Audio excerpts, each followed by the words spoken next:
అంటున్నాడు ఆయన. ముదిమి వచ్చే వరకు ఎత్తుకునే ప్రేమ ఆయనది. ఏ ప్రేమ కోసం పరిగెట్టిన ఆ ప్రేమ మనకు దొరకదు. ఏ విషయంలో మనకి ఈ లోకము సహాయము చేయదు. ఎందుకంటే దేవునితో ఉన్నవారు ఈ లోకంలో ఉండలేరు గనుక.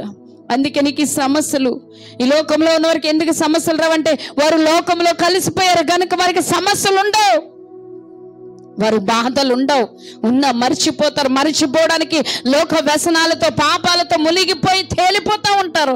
కానీ నువ్వు పరిశుద్ధుడిగా పరిశుద్ధురాలుగా ఉండడం కోసం నీవు ఆయన దగ్గరికి రాబోతుండగా ఎన్నో వేదనలు రావచ్చు, ఎన్నో శోధనలు రావచ్చు, ఎన్నో ఆటంకాలు రావచ్చు, ఎన్నో నిందలు శ్రమలు నీవు ఎదుర్కోవచ్చు. కానీ ఆయన నిన్ను విడిచిపెట్టలేదని మరి ఒక్కసారి ఈ రాత్రి కాల సమయంలో దేవుడు ఖచ్చితంగా రూఢిపరుస్తున్నాడు. ఆయన చెప్తావా?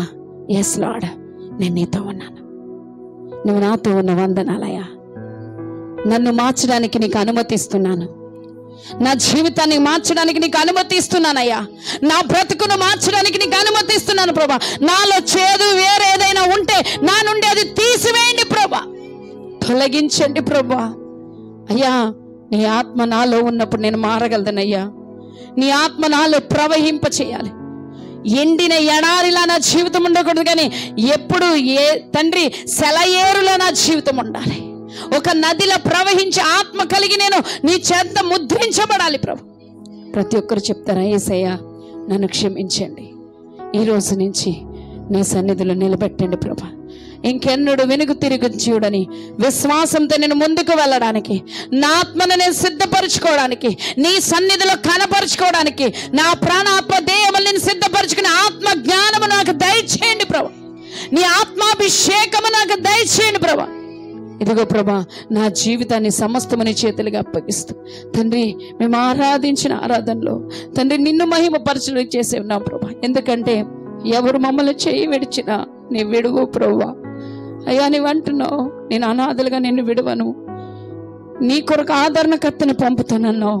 ఆ శిష్యులతో ఏ రీతిగా అయితే చెప్పావో ఈ రాత్రి మాతో కూడా అదే చెప్తున్నావు ప్రభా. మమ్మల్ని అనాథలుగా విడువు ప్రభా, మాతో ఉండుటకు ఎల్లప్పుడూ నీకు ఆదరణకర్తనిస్తానన్నావు. అయ్యా, ఆదరణకర్త మమ్మల్ని క్షమించు. నీ యొక్క ఆలోచనలకు, నీ తలంపులకు, నీ యొక్క అయా ఉద్దేశాలకు వ్యతిరేకంగా ఉంటే మమ్మల్ని క్షమించండి ప్రభు. ఈ రాత్రి మా ప్రాణాత్మ దేహములు అప్పగిస్తున్న ప్రభు. దుష్టుడు ఎక్కడెక్కడ మమ్మల్ని వలల్లోంచి లాగుతున్నాడో అయ్యా, ప్రతి బంధకము, ప్రతి వల ఇప్పుడే బ్రేక్ చేస్తున్నాం ప్రభా. తెంపుతున్నాం యేసునామములో. ప్రతి ఆ యొక్క అడ్డుగోడ విర్రగొడుతున్నాం యేసునామములో. వాడేసిన ప్రతి బంధకము నజరేయుడైన యేసు నామములో ఇప్పుడే తెగ నరుకును గాక, యేసు నామములో ఇప్పుడు తెగబడును గాక, ఇప్పుడే యేసు నామములో విర్రగొట్టబడును గాక.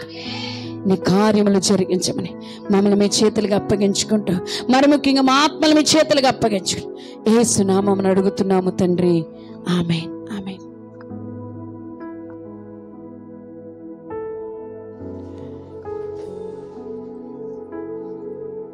హల్లెలూయా, హల్లెలూయా. దేవుని నామానికి మహిమ కలుగును గాక. హల్లెలూయా. శ్రమకాల సిలువ ధ్యాన ప్రార్థనలు. చాలామంది శ్రమకాల సిలువ ధ్యాన కూడికలు అంటారు, నేనైతే ప్రార్థనలు అని అంటాను. హల్లెలూయా.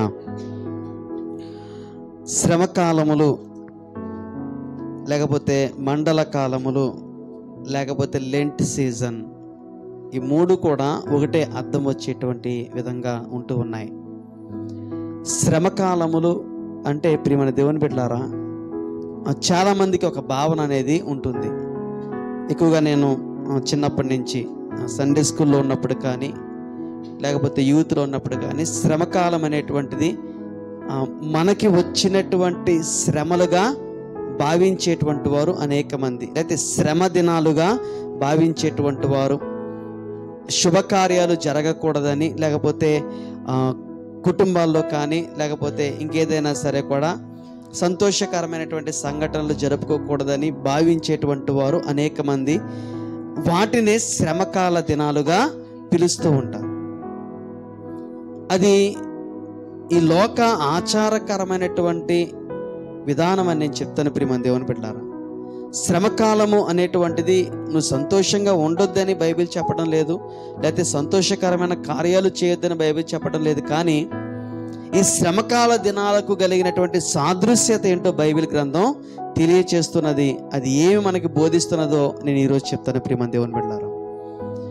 ఈ శ్రమకాల దినాలను పాటించాలా వద్దా, అయితే ఈ శ్రమకాల దినాలు అనేటువంటివి అసలు ఎక్కడ బైబిల్ గ్రంథంలో ఎందుకు, ఎవరు చేశారు, అలా మనం ఎందుకు చేయాలి అనేటువంటి వాటిని కూడా ఈరోజు మనం ధ్యానం చేసుకుందాం. చాలా జాగ్రత్తగా దేవుని యొక్క వాక్యాన్ని మనం విందాం ప్రియమైన దేవుని బిడ్డలారా. యేసుక్రీస్తు ప్రభుల వారు ఈ శ్రమకాల దినాలకు ముందు కానీ తర్వాత కానీ ఒక రోల్ మోడల్ ఎవరంటే గనక ప్రభువైన యేసుక్రీస్తు. యేసయ్యకు ముందు 40 దినాలు ఉపవాసం ఉన్నటువంటి వారు ఉన్నారు. యేసయ్యకు ముందు 40 దినాలు ఉపవాసం ఉండి దేవునితో సహవాసం చేసిన వారు ఉన్నారు. కానీ యేసయ్య చేసినటువంటి ఉపవాసము ప్రపంచాన్ని మార్చగలిగినటువంటి ఉపవాసము. హల్లెలూయా, హల్లెలూయా. చాలా జాగ్రత్తగా గమనిద్దాం ప్రియమైన దేవుని బిడ్డలారా. ఈ రోజు నువ్వు ఉపవాసం ఉన్నావంటే నువ్వు ఎవరిని చూడాలి? యేసయ్యని చూడాలి. ఎవరు నీకు ముందుండి నడిపించేవారంటే ప్రభువైన యేసుక్రీస్తు. చాలాసార్లు చాలా సందర్భాల్లో ఈ శ్రమకాల దినాలకు మొదటి కాంటెక్స్ట్ బైబిల్ గ్రంథంలో మొదటి వాక్య ఆధారం ఏంటంటే గనక మత్తయి సువార్త 4వ అధ్యాయంలో, లేకపోతే లూకా సువార్త 4వ అధ్యాయంలో యేసుక్రీస్తు ప్రభుల వారు చేసినటువంటి 40 దినాల ఉపవాస ప్రార్థనలు. హల్లెలూయా. చాలా జాగ్రత్తగా గమనించండి. ఇప్పుడు ఏదైనా ఒక పని చేస్తూ ఉన్నాం, ఆ పని చేసినప్పుడు కొన్ని నియమ నిబంధనలు అనేటువంటివి ఉంటాయి. హల్లెలూయా. కొన్ని నియమ నిబంధనలు అనేటువంటివి ఉంటాయి. నువ్వు ఊరు వెళ్ళాలంటే, బస్సు ఎక్కాలంటే కనుక టికెట్ తీసుకోవాలి. ట్రైన్ ఎక్కాలంటే టికెట్ తీసుకోవాలి. నువ్వు ఊరు వెళ్తున్నప్పుడు నీకు అవసరమైన సామాగ్రిని నీవు కూడా తీసుకుని వెళ్ళాలి. ఏ పని చేసినా సరే కొన్ని నియమ నిబంధనలు అనేటువంటివి ఉంటాయి. యేసుక్రీస్తు ప్రభుల వారి యొక్క ఉపవాసమునకు కొన్ని కండిషన్స్ అయితే అక్కడ బైబిల్ గ్రంథం మనకి తెలియచేస్తూ ఉన్నది. హల్లెలూయా, హల్లెలూయా. ఫస్ట్ కండిషన్, యేసుక్రీస్తు ప్రభుల వారు పరిశుద్ధాత్మ చేత అరణ్యములోనికి నడిపించబడ్డారు. హల్లెలూయా. అంటే మన ఉపవాస దినాలకు కానీ మన శ్రమకాల దినాలకు కానీ మనల్ని నడిపించినటువంటి వారు ఎవరో? పరిశుద్ధాత్మ దేవుడు. హల్లెలూయా. గమనించండి, ఈ లోక ఆచారం కాదు, ఈ లోక నియమం కాదు, ఈ లోక నిబంధనలు కాదు. మనల్ని ఇక్కడికి తీసుకువచ్చింది, లేకపోతే కుటుంబంలో శ్రమకాల దినాలని మనకి బోధించి మనల్ని అక్కడ నడిపించింది ఎవరంటే పరిశుద్ధాత్మ దేవుడు. హల్లెలూయా. అంటే చాలా జాగ్రత్తగా గమనించండి ప్రియమైన దేవుని బిడ్డలారా. If you lead by the Holy Spirit, పరిశుద్ధాత్మ దేవునితో నీవు నడిపించబడితే ఎలా ఉండాలి, ఎలా ఉంటావు? యేసుక్రీస్తు ఎలా ఉన్నారు? హల్లెలూయా. ఫస్ట్ కండిషన్, పరిశుద్ధాత్మ చేత యేసయ్య నడిపించబడ్డారు. రెండవ కండిషన్ ఏంటంటే అరణ్యములోనికి ఆయన వెళ్ళిపోయాడు. ఒకసారి మనం వాక్య భాగాన్ని మనం చూద్దాం. మత్తయి సువార్త 4వ అధ్యాయం. మత్తయి సువార్త 4వ అధ్యాయంలోని ఈ మాటలు మనం చూసినప్పుడు, అప్పుడు యేసు అపవాది చేత శోధించబడుటకు ఆత్మ వలన అరణ్యమునకు కొనిపోబడెను. హల్లెలూయా. ఎవరి చేత శోధించబడ్డానికి? అపవాది చేత శోధించబడ్డానికి. చాలా జాగ్రత్తగా గమనిద్దాం. శ్రమకాల దినాలు లేకపోతే శోధనల దినాలు. ఇప్పుడు యేసుక్రీస్తు ప్రభుల వారు శ్రమలలో పడడానికి వెళ్ళారా? శ్రమలను జయించడానికి వెళ్ళారా? శ్రమలను జయించడానికి వెళ్ళారు. హల్లెలూయా, హల్లెలూయా. ఇప్పుడు ఒక క్వశ్చన్ పేపర్ ఇస్తే, ఎగ్జామ్లో క్వశ్చన్ పేపర్ ఇస్తే, ఆ క్వశ్చన్కి నువ్వు ఆన్సర్ ఎందుకు రాస్తావు? దాన్ని సాల్వ్ చేయడానికి, జవాబును రాయడానికి, ఆ ప్రశ్నకు జవాబును నీకు తెలుసు కాబట్టి దాన్ని సాల్వ్ చేస్తున్నావు. హల్లెలూయా. ఇప్పుడు ఆ క్వశ్చనే నాకు వద్దనుకుంటే ఇంక నీకు ఎగ్జామ్ అనేది అవసరం లేదు. ఈ ప్రశ్న నాకు వద్దనుకుంటే ఇంకా ఎగ్జామ్ అనేది అవసరం లేదు. చాలామంది శ్రమలే నాకు వద్దనుకుంటే కనుక నీకు ఇక విజయం ఎక్కడిది? హల్లెలూయా. శ్రమలే వద్దనుకుంటే నీకు విజయం ఎక్కడిది? శ్రమలే వద్దనుకుంటే శ్రమలను జయించగలిగే ప్రార్థన నువ్వేం చేయగలుగుతావు? అసలు శ్రమలే వద్దనుకుంటే గనక ఆ సాతానుపై నువ్వు ఎక్కడ విజయం ఎప్పుడు సాధించగలుగుతావు? హల్లెలూయా. మొదటి కండిషన్ ఏంటంటే సాతాను తీసుకువెళ్ళాడు, సాతాను చేత శోధించబడ్డానికి వెళ్ళాడు.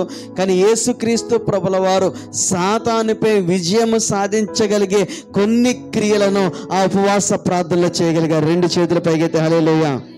That is very important context.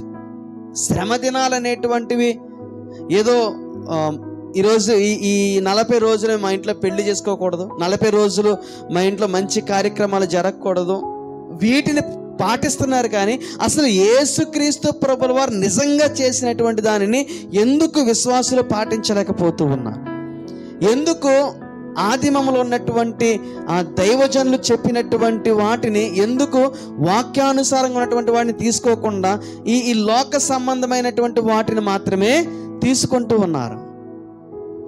ఈ మత్తయి సువార్త 4వ అధ్యాయంలో మొదటి మాట చెప్తుంది, యేసయ్య పరిశుద్ధాత్మ చేత అరణ్యములోనికి కొనిపోబడ్డారు. హల్లెలూయా, హల్లెలూయా. గమనించండి ప్రియమైన దేవుని బిడ్డలారా, నీవు శ్రమకాల దినాల్లో లేవు.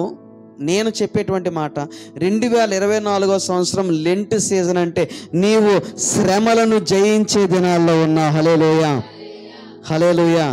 శ్రమలను జయించే దినాలలో ఉన్నావు. నేను ఒక మాట చెప్తాను, క్రైస్తవునికి శోధన అనేటువంటి సర్వసాధారణం. క్రైస్తవునికి శ్రమ అనేటువంటిది సర్వసాధారణం. క్రైస్తవునికి ఈ లోకములో బాధ లేకపోతే శారీరకమైనటువంటి ఇబ్బందికర పరిస్థితులు అంటే అనారోగ్యమైనటువంటి ఇవన్నీ కూడా సాధారణమే. కానీ వీటిని జయించగలగడమే అసాధారణం. 2 చేతుల పైకైతే హల్లెలూయా, హల్లెలూయా. శోధించబడడానికి మనం పంపించబడలేదు, కానీ శోధన నుంచి విడుదల పొందడానికి మాత్రమే మనము పంపించబడ్డాం ప్రియమైన దేవుని బిడ్డ. అందుకే నేను చెప్పాను, మన రోల్ మోడల్ ఎవరంటే ప్రభువైన యేసుక్రీస్తు. చూడండి, ఇక్కడ మత్తయి సువార్త 4వ అధ్యాయం 4వ వచనంలో ఈ మాట అక్కడ రాయబడుతున్నది. చూడండి, తర్వాత వచనం ఏంటంటే, 40 దినములు 40 రాత్రులు ఉపవాసం ఉండిన పిమ్మట ఆయన ఆకలి కొని ఉన్నాడు. హల్లెలూయా. ఎన్ని రోజులమ్మా? 40 ఉదయాలు సాయంత్రాలు. రాయబడ్డది క్లియర్గా. 40 రోజులు అంటే ఉదయం సాయంత్రం కూడా ఆయన ఉపవాసం ఉన్నారు. ఈ 40 రోజులు అరణ్యంలోకి వెళ్ళిపోయారు. అరణ్యంలోకి వెళ్ళిపోయినప్పుడు ఏసే ప్రక్కన తోడెవరన్నా వెళ్ళారమ్మా? ఎవరైనా వెళ్ళారా? ఏసీ ప్రక్కన ఎవరన్నా సహాయం చేయడానికి వెళ్ళారా? ఎవరు వెళ్ళలేదు. ఎవరు కూడా ఏసైతో మాట్లాడడానికి వెళ్ళలేదు. అరణ్యం అంటే ఎలా ఉంటుందంటే మనుష్యులు లేనటువంటి ప్రాంతం, విష జంతువులు ఉండేటువంటి ప్రాంతం, లేకపోతే విష కీటకాలు ఉండేటువంటి ప్రాంతం, ఎటువంటి లైట్లు కానీ లేకపోతే అనుకూలమైన వాతావరణము లేనటువంటి ప్రాంతం అది. ఇప్పుడు యేసయ్య అరణ్యాన్ని ఎందుకు ఎన్నుకున్నాడు ప్రియమైన దేవుని బిడ్డలారా? అంటే మనకొక మాదిరినైనా చూపిస్తూ ఉన్నాడు. చాలా జాగ్రత్తగా గమనించండి. క్రైస్తవ్యం అనేటువంటిది మనకన్నీ కూడా సమకూడి జరిగితేనే కాదు. హల్లెలూయా. ఇలా విశ్వాసం అనేటువంటిది అన్నీ కూడా మనకుంటేనే కాదు, మన లేమిలో నుండి మనం పొందుకునేదే నిజమైన విశ్వాసం. 2 చేతుల పైకైతే హల్లెలూయా, హల్లెలూయా. నేను ఒక మాట చెప్తాను. విలియం కేరీ గారికి ఒక ఆశ ఉన్నది. ఏంటంటే భారతదేశం గురించి ఆయన విన్నప్పుడు భారతదేశం అనేక మందికి నేను బైబిల్ని అందివ్వాలి. ఇప్పుడు బైబిల్ ఉన్నటువంటి భాష ఏంటి? ఇంగ్లీష్ భాష. భారతదేశంలో అనేకమైన భాషలు ఉన్నాయి. ఇప్పుడు భారతదేశం వెళ్ళి నేను ఒక మంచి బైబిల్ గ్రంథాన్ని వాళ్ళ భాషలో నేను తర్జుమా చేసి ఇవ్వాలని ఒక ఆశ కలిగింది. ఎందుకంటే అక్కడ ఆ కాలంలో బ్రిటిష్ ఇంగ్లాండ్ ప్రాంతంలో ఉన్నటువంటి వారు ఎక్కువగా మిషనరీలుగా వెళ్ళాలని ఎక్కువగా బోధించేవారు చర్చిల్లో. నువ్వు మిషనరీగా వెళ్తావా, నువ్వు మిషనరీగా వెళ్తావా? అదిగో అక్కడ ఆఫ్రికా దేశంలో సువార్త లేదు, ఇండియా దేశంలో సువార్త లేదు, చైనాలో సువార్త లేదు. అలా విలియం కేరీ గారు భారతదేశం వెళ్ళాలని ఒక ఆశ కలిగింది. మరి భారతదేశం వెళ్ళాలంటే ఆయన ఒక సర్వసాధారణమైన పని చేసేటువంటి వాడు. రోజుకి 1 పౌండ్ సంపాదించేటువంటి వాడు, లేకపోతే 2 పౌండ్లు సంపాదించేటువంటి వాడు భారతదేశం రావడానికి చాలా కష్టపడి పనిచేశాడు. అదేదో ఎవరో స్పాన్సర్ చేస్తే వచ్చినటువంటి వ్యక్తి కాదు. ఆయన సొంతంగా ఆయన పని చేశాడు. ఈ పని చేస్తున్న సమయంలో ప్రింటింగ్ ప్రెస్ వర్క్ నేర్చుకున్నాడు. ఈ పని చేసే క్రమంలో భారతదేశంలో సువార్త చేయడానికి, అయితే బైబిల్ గ్రంథాన్ని తర్జుమా చేయడానికి అవసరమైనటువంటి వాటినన్నిటిని కూడా ఆయన నేర్చుకోవడం ప్రారంభించాడు. ప్రియమైన దేవుని బిడ్డలారా, ఇప్పుడు భారతదేశం రావడానికి ఇంగ్లాండ్ ప్రాంతం నుంచి ఆయన ఒక షిప్ ఎక్కితే కనుక అది ఎక్కడికి రావాలి? పోర్ట్ ఉన్నటువంటి ప్రాంతానికి రావాలి.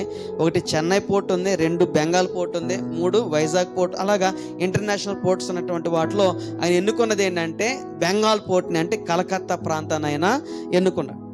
3 నెలల్లో నువ్వు వెళ్ళిపోతావు. ఎన్ని నెలలమ్మా? 3 నెలలు. హల్లెలూయా.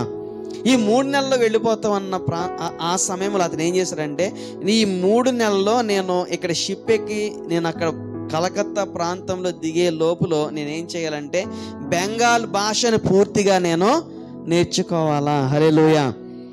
ఇది అబద్ధం కదా, ఇది నిజం. ఆయన షిప్ ఎక్కి మొదటి రోజు బెంగాల్ భాష రాయడం నేర్చుకున్నాడు, ఆయన మాట్లాడడం నేర్చుకున్నాడు. ఇప్పుడు మనం తెలుగులో ఒకసారి చూస్తే కనుక హల్లులు, అలంకారాలు, ప్రాసలో వాటిని ఎలా మనం అరేంజ్ చేయాలి, ఇవన్నీ కూడా మనం మాట్లాడుకుంటాం కాబట్టి సరిగ్గా తెలిసిపోతుంది. తెలుగు సరిగ్గా రాని కొంచెం వచ్చిన వాళ్ళకి వాళ్ళ దగ్గర మనం మాట్లాడితే ఆ తెలుగు మాట్లాడే ఇబ్బంది ఏంటో మనకి తెలుస్తుంది. వాళ్ళు కొంచెం ఒక పదాన్ని అటు మాట్లాడతారు, ఒక పదాన్ని ఇటు మాట్లాడతారు. అదేవిధంగా బెంగాల్ భాష ఆయన నేర్చుకున్నాడు. ఎలాగో తెలుసా? ఖచ్చితమైనటువంటి భాష రాయడం, మాట్లాడడం కూడా నేర్చుకున్నాడు. హల్లెలూయా, హల్లెలూయా. ఆయన భారతదేశం వచ్చిన తర్వాత ఆయన బెంగాల్ భాషలోనికి బైబిల్ని తర్జుమా చేయడం, ఒకసారి ప్రింటింగ్ ప్రెస్ కాలిపోవడం, తర్జుమా చేసినవన్నీ కాలిపోవడం, ఆ కుమారుణ్ణి పోగొట్టుకోవడం, తన భార్య మెంటల్గా ఇబ్బంది పడడం, ఇవన్నీ జరుగుతున్నా సరే కూడా దేవుని యొక్క పరిచర్యనైనా విడిచిపెట్టలేదు. హల్లెలూయా. అదే మీకు చెప్తున్నా, దేవుని యొక్క పరిచర్య అంటే ప్రియమైన దేవుని బిడ్డలారా, ఏదో మనకు అన్ని సమకూడి కాదు, లేమిలో నుండి చేయగలగాలి. దేవుని యందు విశ్వాసం అంటే మనకు అన్ని సమకూడి కాదు, లేమిలో నుండి చేయగలగాలి. దేవుని యందు నమ్మిక ఉండి మనం నడుస్తున్నామంటే కష్టం వస్తే దేవుని విడిచిపెట్టడం కాదు, బాధ వస్తే దేవుని విడిచిపెట్టడం కాదు. గతంలో ఉన్నటువంటి ఆ సేవకుల్ని ఒక రోల్ మోడల్గా మనం చూసుకుని వెళ్ళినప్పుడు ప్రియమైన దేవుని బిడ్డలారా, తప్పకుండా సాతానుని మనం జయించగలుగుతాం. హల్లెలూయా, హల్లెలూయా. యేసయ్య అపవాది చేత శోధించబడ్డానికి అరణ్యంలోకి వెళ్ళాడు. అరణ్యంలో కుర్చీ ఉండదు, నిద్రపోవడానికి ఏమీ ఆయన తీసుకువెళ్ళలేదు, లేకపోతే అనుకూలమైన వాతావరణం లేదు, ఏమీ లేనటువంటి పరిస్థితుల్లో ఆయన 40 ఉదయాలు సాయంత్రాలు కూడా ఆయన ప్రార్థన చేశాడు. He prayed and prayed. ఆలోచించండి, 1 గంట సేపు ప్రార్థన చేయండి, 1 గంట సేపు ప్రార్థన చేయండి. గంట 1 నిమిషం తర్వాత మీరు అనుకుంటారు ఆల్రెడీ అడిగేసింది మళ్ళీ అడగాల, మళ్ళీ 2వ గంటలో నేను ప్రార్థన చేయాలా? కానీ కనీసం 2 గంటలు చేయండి. 2 గంటల తర్వాత మీరు అనుకుంటారు నేను ఆల్రెడీ అడిగేసాను కదా, నా ప్రార్థన క్లోజ్ చేస్తానని. మరి యేసయ్య 40 దినాలు ఏం చేశారు? ఆయన ప్రార్థన చేశారు. Hallelujah. He prayed and prayed. దేవుని సన్నిధిలో మొర్ర పెట్టాడు. నేను అనుకుంటూ ఉంటాను ప్రియమైన దేవుని బిడ్డలారా, ఈ 40 దినాల ప్రార్థన అనేటువంటిది యేసుక్రీస్తు ప్రభుల వారు బహుబలంగా వాడబడ్డానికి పునాది లాంటిది. హల్లెలూయా. చాలా జాగ్రత్తగా గమనించండి. యేసయ్య ఈ లోకములో అడుగుపెట్టిన తర్వాత విశ్వాసం అంటే తెలిసింది, రక్షణ అంటే తెలిసింది, ప్రార్థన అంటే తెలిసింది, దేవునితో సహవాసం అంటే తెలిసింది, దేవుని యొక్క రాజ్యం అంటే తెలిసింది. దేవుని యొక్క రాజ్యం ఎలాగుంటుందో ఎవరి ద్వారా తెలిసిందంటే ప్రభు అయిన యేసుక్రీస్తు వల్ల మాత్రమే తెలిసింది. ప్రియమైన దేవుని బిడ్డ, ఇప్పుడు ఈ 40 దినాలు ఎవరి కోసం ప్రార్థన చేశారంటే నేను ఒక మాట చెప్తాను. ఆయన మరణించి పరలోకానికి వెళ్ళిన తర్వాత ఎంతమంది అయితే యేసునందు విశ్వాసం ఉంచుతారో వారందరి కోసము కూడా దేవుడు ప్రార్థన చేశాడు. 2 చేతుల పైకైతే. హల్లెలూయా. ఈరోజు నీవు నేను ఇలా ఉన్నామంటే కారణం ఏంటో తెలుసా? ఆ రోజు దేవుడు అరణ్యములో మన కొరకు ప్రార్థన చేయడమే. ఈరోజు నీవు నేను రక్షించబడ్డామంటే కారణం ఏంటంటే ఆ రోజు దేవుడు మన కోసం మొర్ర పెట్టడమే, ఆ రోజు దేవుడు మన కోసం జ్ఞాపకం చేసుకోవడమే. వాక్యం ఏం చెప్తుంది? నీవు తల్లి గర్భములో రూపించబడక మునిపే నేను నిన్ను ఎరిగి ఉన్నా. హల్లెలూయా. బిఫోర్ ద ఎర్త్ సిటిజన్, నీవు ఈ భూలోక నివాసి కాకముందు నువ్వు ఎక్కడ నివాసివి? పరలోకపు నివాసివి, దేవునితో ఉన్నటువంటి వ్యక్తివి. అందుకు దేవుడు సమస్తము నీ గురించి ఎరిగినటువంటి వాడే. Hallelujah. He prayed for you. నువ్వు ఎక్కడ పుట్టబోతున్నావో దేవునికి తెలుసు, నువ్వు ఏ దేశంలో పుట్టబోతున్నావో దేవునికి తెలుసు, ఏ సమయంలో రక్షణ పొందబోతున్నావో దేవునికి తెలుసు, నీ రోజులు ఎలాగుండాలో కూడా దేవునికి తెలుసు. కానీ వాటిని ఆశీర్వాదకరంగా మార్చుకోవాల్సినటువంటి బాధ్యత మన చేతుల్లోనే ఉన్నది. హల్లెలూయా. అందుకే ప్రియమైన దేవుని బిడ్డలారా, వాక్యము సెలవిస్తుంది, ఆయన 40 దినాలు ఉపవాసం ఉండడం గల కారణం ఏంటంటే, మొదటిగా సాతానుని జయించడం కోసం, రెండవదిగా ఆయన తర్వాత తరాలు ఎంతమంది అయితే విశ్వాసంలోకి రాబోతున్నాయో అవన్నీ కూడా ఆశీర్వాదకరంగా ఉండడం కోసం. హల్లెలూయా. హల్లెలూయా. ఇప్పుడు మనం ఏ దినాల్లో ఉన్నాం? ఇంకా శ్రమకాల దినాల్లో ఉన్నాం. శ్రమలను జయించే, హల్లెలూయా, వి డిఫీట్ సాటన్, మన సాతానుని జయించబోతున్నాం. ఎలాగంటే ప్రార్థన ద్వారా. హల్లెలూయా. ఎలాగా? ప్రార్థన ద్వారా, వాక్య ధ్యానము ద్వారా. ఎప్పుడైతే మనం దేవునితో సహవాసం చేస్తామో అప్పుడే మనం దేవుని యొక్క శక్తి కలిగి నడవగలుగుతాం. హల్లెలూయా. 2 చేతుల పైకైతే హల్లెలూయా. ఈ 40 దినాల్లో కనీసం ఒక పూట ఉపవాసం ఉండేటువంటి వారు ఉంటారు. నా కష్టాలు బట్టి నేను ఉంటాను పాస్టర్ గారు అండి, నా కుటుంబ సమస్యలను బట్టి నాకు ఈ కార్యం జరగట్లేదు అని ఉపవాసం ఉండేటువంటి వారు ఉంటారు. హల్లెలూయా. మీరు ఉపవాసం ఉన్నారంటే సేవకునిగా నేను సంతోషపడతాను. హల్లెలూయా. ఎందుకు సంతోషపడతాను? మీ జీవితంలో గొప్ప కార్యం జరగబోతుందని నాకు తెలుసు కాబట్టి. హల్లెలూయా. ఎందుకంటే గతంలో నేను అటువంటి కార్యాలు చూడగలిగాను కాబట్టి. కానీ మీరు ఉపవాసం ఉన్నారంటే బాధపడే వాళ్ళు అక్కడ ఉన్నారు. ఎవరో? సాతాను. హల్లెలూయా. గమనించండి, ఎవరుంటారో? సాతానుడు. నువ్వు ఉపవాసం ఉండకూడదు. ఉపవాసం ఉంటే నీకు ఆశీర్వాదం వస్తుంది. ఉపవాసం ఉంటే నువ్వు అనుకున్నది అన్నీ కూడా జరుగుతాయి. నువ్వు ఉపవాసం ఉంటే కనుక దేవుడే నీ దగ్గరికి వచ్చి నీతో సహవాసాన్ని చేస్తాడు. మరి ఏదో ఒక రకంగా సాతానుడు ఏం చేస్తాడంటే, ఈ should try to break your fasting. నీ యొక్క ఉపవాసాన్ని ఏదో ఒక రకంగా పాడు చేయాలని వాడు చూస్తూ ఉంటాడు. ప్రియమైన దేవుని బిడ్డలారా, హల్లెలూయా. నువ్వు చూడాల్సింది ఎవరి వైపు? యేసయ్య వైపు. నువ్వు చూడాల్సింది ఎవరి వైపు? దేవుని వైపు. ఈ 40 రోజులు నేను దీక్షగానే ఉపవాసం ఉండి ఖచ్చితంగా నేను ప్రార్థన చేస్తాను, నాకు కావాల్సింది నేను దేవుణ్ణి అడుగుతానని ఒక నమ్మిక, ఒక విశ్వాసం నీకు ఉంటే కనుక సాతాను నిన్ను ఎక్కడికి కూడా తీసుకొని వెళ్ళలేడు. హల్లెలూయా. 2 చేతుల పైకైతే హల్లెలూయా. నేను గత వారం ఆదివారం చర్చిలో చెప్పాను, ఉపవాసం ఉండేటువంటి వారు ఎవరైనా సరే కూడా ఒక పెన్ను పేపర్ తీసుకోండి, డైరీ తీసుకోండి, మీకు ఎన్ని అవసరాలు అన్నీ కూడా రాసుకోండి. ఎన్నోనే అన్నీ రాయండి. 1, 2, 3, 10, 100 అన్నీ రాయండి. అన్నీ రాసిన తర్వాత ప్రియమైన దేవుని బిడ్డలారా, వాటి కోసం ప్రభువా, వీటి కోసం నేను ఉపవాసం ఉంటున్నాను, నా జీవితంలో జరిగించే ప్రభువా అని మీరు ప్రార్థన చేయండి. ప్రియమైన దేవుని బిడ్డలారా, దేవుడు ఖచ్చితంగా వాటిని జరిగిస్తాడు. హల్లెలూయా. 2 చేతుల పైకైతే హల్లెలూయా. ఎందుకు ఈ మాట చెప్తున్నానంటే, నేను ఒక 2 సంవత్సరాల క్రితం ఉన్న డైరీ, ఎల్లో కలర్ డైరీలో చాలా అవసరాలు రాసుకుని ప్రార్థన చేశాను అనమాట. అది నా స్టెప్ బై స్టెప్ రాసుకునేటువంటి స్టెప్ బై స్టెప్లో వాటిని ప్రక్కన పెట్టి మళ్ళీ కొత్తవి రాశాను, వాటిని ప్రక్కన పెట్టి కొత్తవి రాశాను, కొత్త డైరీలు మార్చాను. అయితే నేను 2 రోజుల క్రితం ఆ డైరీని తెరిచినప్పుడు ఆ డైరీలో నేను రాసుకున్న వాటిలో నేను ఏమడిగాను అన్నిటిలో దేవుడు సగాన నాకు ఇచ్చాడు. హల్లెలూయా. ఒక మంచి మానిటర్ కావాలి ప్రభువా అడిగాను దేవుణ్ణి. దేవుడు అడిగిన దానికంటే మంచి మానిటర్నే ఇచ్చాడు.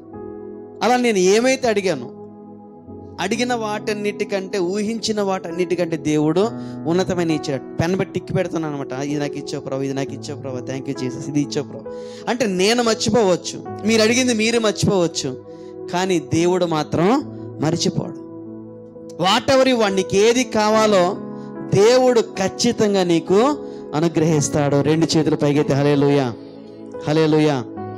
Your application in the presence of God, నీ దేవుని యొక్క సన్నిధిలో ఉన్నటువంటి నీ అప్లికేషన్ ఏదైతే ఉందో, ప్రియమైన దేవుని, ఈ లోకంలో నువ్వు పెట్టే అప్లికేషన్ టైం అయిపోవచ్చు, దాన్ని పరిశీలించేవాడు ఉండొచ్చు, ఉండకపోవచ్చు, కానీ దేవుని సన్నిధిలో ప్రార్థన నువ్వు పెట్టేటువంటి అప్లికేషన్ ఎప్పటికీ కూడా పాడైపోదు. హల్లెలూయా. నువ్వు ఏది అడిగినా సరే దేవుడు దాన్ని అనుగ్రహిస్తాడు. కానీ నీకు ఒకటి ఉండాలి, విశ్వాసం ఉండాలి. నేను అడిగింది దేవుడు ఖచ్చితంగా నాకు ఇస్తారు. హల్లెలూయా. నీ విశ్వాసమే నీ నీ జీవితాన్ని కడతాది. నీ విశ్వాసమే నీ కుటుంబాన్ని కడతాది. నీ విశ్వాసమే నీ జీవితాన్ని ఆశీర్వాదకరంగా ఉంచగలుగుతుంది. హల్లెలూయా. మరి ఆ విశ్వాసంలో నువ్వు కట్టబడాలంటే ముఖ్యంగా నీకు కావాల్సింది ఏంటంటే ప్రియమైన దేవుని బిడ్డలారా, దేవుని యందు సంపూర్ణమైన నమ్మిక ఉండాలి. హల్లెలూయా. చూడండి, ఇక్కడ 40 దినాలు ఆయన ఉపవాసం ఉన్న తర్వాత ఆయన ఆకలి కొనగా ఎవరు వచ్చారంటే ఇప్పుడు శోధకుడు ఆయన యొద్దకు వచ్చాడు. శోధకుడు అంటే శోధించేటువంటి వాడు, పర్యాయ పదం అనమాట. అంటే పర్యాయ పదాలు చెప్తారు స్కూల్లో చదివినప్పుడు, పలానా ఓడికి పర్యాయ పదం ఏంటంటే ఇక్కడ 3 పర్యాయ పదాలు ఇచ్చాడు.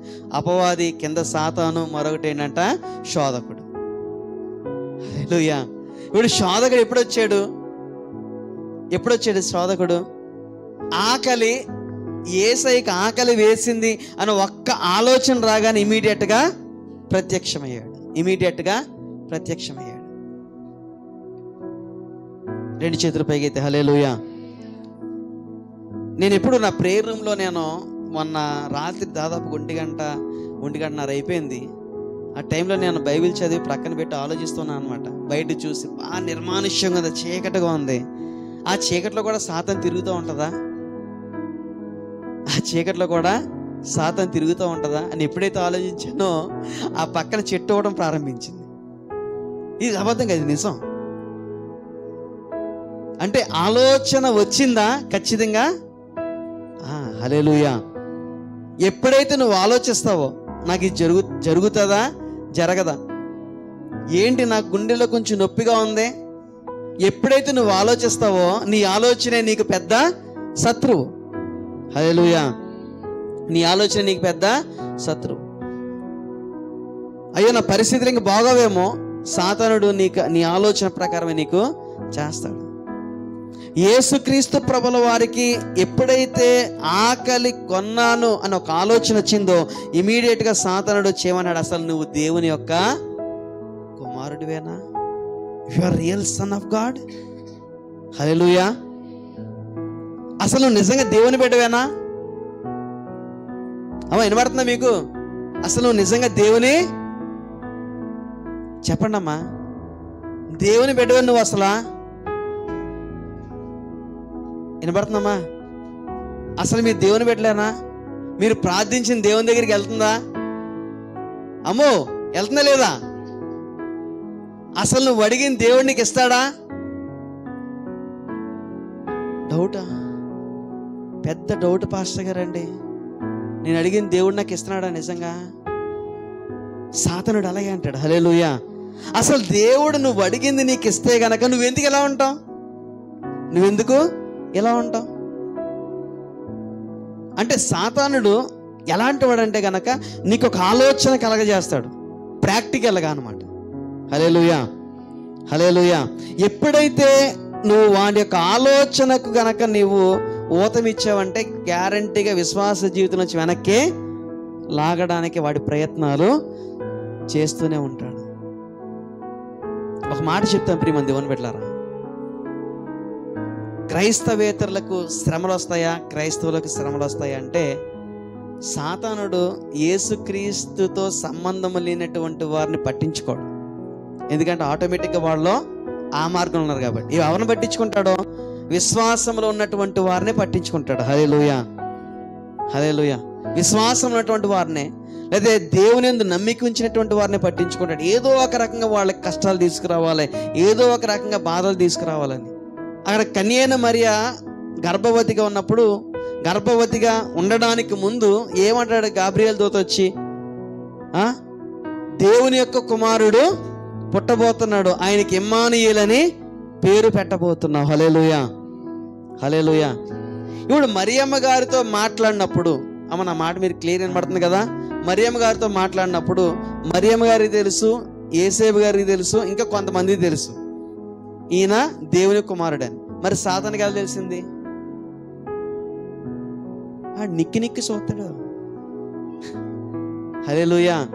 దేవుడు నీతో ఏం మాట్లాడుతాడు వాడు వింటాడు. నీ పట్ల దేవునికి కలిగి ఉన్న ప్రణాళిక ఏంటో నీకంటే వాడికి బాగా తెలుసు. హల్లెలూయా. మోషే గారి పట్ల దేవుని కలిగిన ప్రణాళిక ఏంటో మోషే గారి కంటే, మోషే గారి తల్లిదండ్రుల కంటే, మిరియాము కంటే సాతానికి బాగా తెలుసు. అందుకే మోషే గారు పుట్టడానికి కొన్ని నెలల ముందే మగబిడ్డలందరినీ చంపేయమనేటువంటి ఒక ఆజ్ఞని తీసుకువచ్చాడు. So you have a calling. దేవుని యొక్క పిలుపు నీకు ఉంది. నీ పిలుపుని పాడు చేయడం సాతానుడు ప్రయత్నం చేస్తూనే ఉంటాడు. హల్లెలూయా. అందుకే యేసుక్రీస్తు ప్రభుల వారు ఆయనకు కలిగి ఉన్నటువంటి పిలుపు ఏదైతే ఉన్నదో, నీవు దేవుని కుమారుడివేనా అని ఒక ప్రశ్నను వాడు వేస్తూ ఉన్నాడు. ఒక మాట ఆలోచిద్దాం ప్రియమైన దేవుని బిడ్డ. అసలు ఆకలికి దేవుని కుమారునికి ఏం సంబంధం ఉందా? సంబంధం ఉన్న క్వశ్చన్ అయినా అది? రెండు చేతులు పైకైతే హల్లెలూయా, హల్లెలూయా. మీకు నిజంగా చెప్పాలంటే హిందీ పరీక్షకి సైన్స్ పరీక్షకి ఏం సంబంధం ఉందా? అమ్మా చెప్పండి. హిందీ పరీక్షకి సైన్స్ పరీక్ష సంబంధం ఉంది?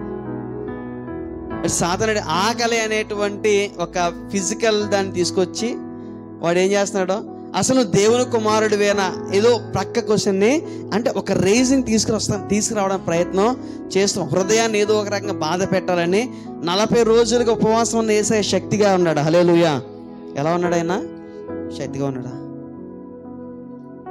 హీఈస్ టైర్డ్, నీరస పడిపోయాడు ఆయన. వాక్యం ఏం చెప్తుందంటే 40 దినాలు ఆయన ఉపవాసం ఉన్న తర్వాత ఆకలి అని ఆలోచన వచ్చింది. అంటే నిజంగా ఆయన నీరస పడిపోయాడు. సాతానుడు ఇంకా బలహీనపరచడానికి వాడి ప్రయత్నాన్ని చేస్తూ ఉన్నాడు. అందుకే ప్రియమైన దేవుని బిడ్డలారా, ఈ 40 దినాల యొక్క ఉపవాసం యొక్క ముఖ్య ఉద్దేశం ఏంటంటే మనము సాతానుని జయించబోతున్నాం. హల్లెలూయా, హల్లెలూయా. నువ్వు దేవుని కుమారుడివేనా అని అడిగిన సాతాను నీ దగ్గరికి కూడా రాగలడు, నిన్ను కూడా బాధ పెట్టగలడు, నీ కుటుంబాన్ని కూడా బాధ పెట్టగలడు. కానీ వాడు రాకుండా ఉండాలి అంటే గనక నీ చుట్టూ ఒక అగ్ని కంచెను వేయగలిగే ప్రార్థనలే 40 దినాల ఉపవాస ప్రార్థనలు. హల్లెలూయా. శ్రమలను జయించేటువంటి ఉపవాస ప్రార్థనలు. నువ్వు దేవుని సన్నిధిలో మొర్రపెడితే ఖచ్చితంగా దేవుడు అద్భుతాన్ని జరిగించగలుగుతాడు. నువ్వు దేవుని సన్నిధిలో ప్రార్థన చేయగలిగితే దేవుడు ఖచ్చితంగా గొప్ప కార్యాలను చేయగలుగుతాడు. ప్రియమైన దేవుని బిడ్డ, ఎప్పుడైతే యేసయ్య ఆకలిగా ఉన్నాడో సాతానుడు శోధించడానికి ప్రారంభించాడు. నువ్వు ఎప్పుడైతే అనాలోచితంగా ఉన్నావో సాతానుడు శోధిస్తాడు. ప్రియమైన దేవుని బిడ్డ, అందుకే నీ ఆలోచన, నీ తలంపులను ఎక్కడ ఉండాలి? యేసయ్యతో ఉండాలి. ఈ 40 దినాలు కూడా నువ్వు తెలుసుకోవాల్సింది, నువ్వు శ్రమలలో ఉండడానికి కాదు, శ్రమలను జయించడానికే ఈ రోజు మనం ప్రారంభిస్తూ ఉన్నాం. హల్లెలూయా. నీ కష్టం ఏదైనా, నీ బాధ ఏదైనా, నీ శ్రమ ఏదైనా సరే కూడా ప్రియమైన దేవుని బిడ్డ, ఈ 40 రోజులు ఒక నిర్ణయాన్ని తీసుకో. ప్రభువా, నా కష్టాన్ని నేను జయించాలి, ఆర్థిక పరమైన శ్రమలను నేను జయించాలి, నా కుటుంబంలో సమస్యలను జయించాలి, ఆరోగ్యపరమైన సమస్యలను జయించాలి, ఆర్థిక పరమైన సమస్యలు నేను జయించాలని ఒక నిర్ణయాన్ని తీసి ఇక్కడి నుంచి వెళ్ళి ప్రియమైన దేవుని బిడ్డ, ఈ 40 రోజులుగా వాటి నిమిత్తం మనం ప్రార్థన చేయబోతున్నాం. సాతానుని మనం జయించబోతున్నాం. హల్లెలూయా, హల్లెలూయా. ఆ దేవుని యొక్క శక్తి మనకు తోడుండి నడిపించబోతున్నది. అందుకే మనందరం కలిసి ప్రార్థన చేద్దాం. ప్రభా, ఈ 40 రోజులు మేము శ్రమలలో కాదు, శ్రమలను జయించగలిగేటువంటి రోజుల్లో మేము ఉన్నాం. ప్రభా, అటువంటి కృపను మా పట్ల విడుదల చేయండి, అటువంటి మంచి కార్యములు మా జీవితంలో జరిగించండి. యేసయ్య, మీ శ్రమలను జయించగలిగే కృప, శక్తిని మా జీవితంలో విడుదల చేయండి ప్రభా అని ఆ దేవాతి దేవుని సన్నిధిలో మొర్ర పెడదాం.